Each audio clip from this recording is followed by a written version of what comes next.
So you're telling me 1968 you were here, first Yep. show ever in Guyana. First show. Tell me about that. Well, I don't remember how it got organized, but I know it ended up with Cyril Shaw putting on a show here with us. He obviously got in touch with me somewhere in Canada. What's Cyril Shaw for people who don't know like me? Cyril Shaw? Cyril Shaw is actually a businessman here. He ran a printery just over that way, but he also used to promote shows. He was known as a promoter of, he loved show business, and he used to promote different shows that foreigners coming to play in the country. So I was basically a foreigner coming back to play for the first time. So he put on the show here. The place was rammed. And when I say rammed, I mean, I've been in Astor as a youngster a couple of times. Not a lot, because I live over the West Coast. But I've been in there a couple of times and it was rammed. I mean, people were sold out all over. Even the passageways and upstairs in house between the rows, people sitting down on the steps. It was full of people, you know, big, huge crowd. And in fact, the theater had no facilities for a show like this, except for the instruments they bring in. So there was nowhere for you to change.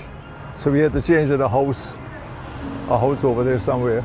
Somebody let us in. That was a great honor to come with the change. Right? By the time we came here, all the islands we were known in all the islands. We were known entity 6 months before, and now we were headlining a show at Astor, headlining shows in Trinidad, Barbados, wherever, you know.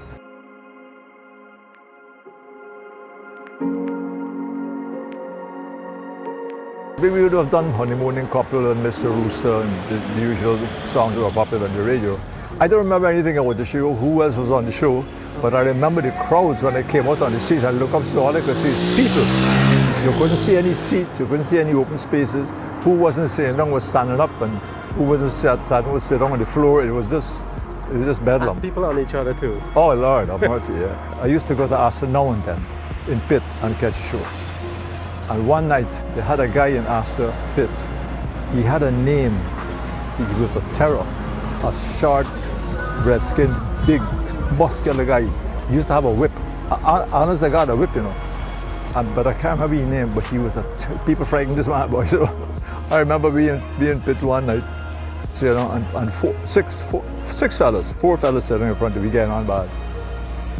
And the fella with the whip come over, and he tell him, he said, "I'll make a noise, eh? Keep quiet, eh?" And you go away. You come back a second time, he said, "I'm warning all you again, you know. I'll make a noise, you know." You go away. The third time you come back, he tell them nothing. You just walk up to the four of them, and you reach over with his hand, he was big so, and you reach over the four, you just go, brrr, and you hit all four of them with one slap. Everyone, brrr, like they're playing down the nose, right? Yeah. After that, everybody said, "Oh, nobody move." But, of course, now we have the multiplexes, the different screens, and so we could go for movies.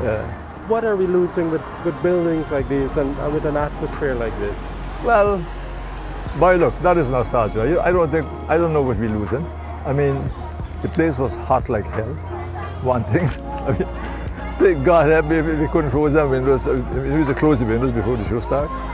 I remember going to one, not here, but one on the West Coast. I had to come out Easter Monday or something. So after 3 hours inside, you're painting away with heat and, you know, and smells and all kind of. Yeah, you're not losing a lot. I mean, it was all we had then. You know? Whereas look what we have now. You can go in your house, you can go in your car, you can go in the bar. You know, it's all over. You've heard that cinemas like these were more or less a culture unto themselves. Just coming here was like a big thing. Oh yeah. Well, coming to the cinema was an event. Like if you notice, coming to Giftland Mall was an event. People just go there, dress up like they're going to get married. You know, it's an event. It's not just where they're going to buy or whatever it is. It's actually, you're right, just being there. You know, the physical environment, which is what this was, and the environment. Boy, let me tell you, the environment in Pitt was truly unique. You know, if you ever spend any time. You up in Pitt? Huh? You didn't get money, or it was just sold out? I don't know why. I just maybe I was poor. I didn't have much money. We had no money. We were just living in the West Coast. We had no electricity, no running water, no TV, no stove, all them things. So no radio. You know, it was poor people. So maybe that was part of it. But maybe I was the boys too. You're going with the boys. The boys ain't going in the house. You know, boys going in the Pit.